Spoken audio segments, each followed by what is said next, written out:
Hello বন্ধুরা, আপনাদের জন্য একটা রেসিপি নিয়ে আসছি।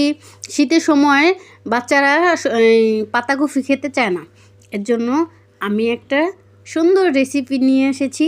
সেটা বাচ্চারা খুব ভালো পছন্দ করবে এবং খুব সুস্বাদু।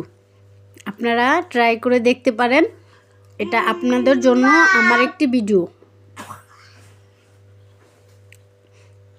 দেখেন, পাতাকপিটা ভাজি করে তারপরে সাথে একটু আলু দিছি, পেঁয়াজ মরিচ হালকা, আর হলুদ মরিচের গুঁড়ো, তারপরে আপনার আটা দিয়া মিক্স করে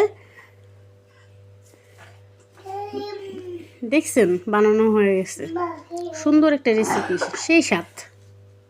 খেয়ে দেখেন, আপনারা অনেক ভালো মনে করবেন। আল্লাহ হাফেজ।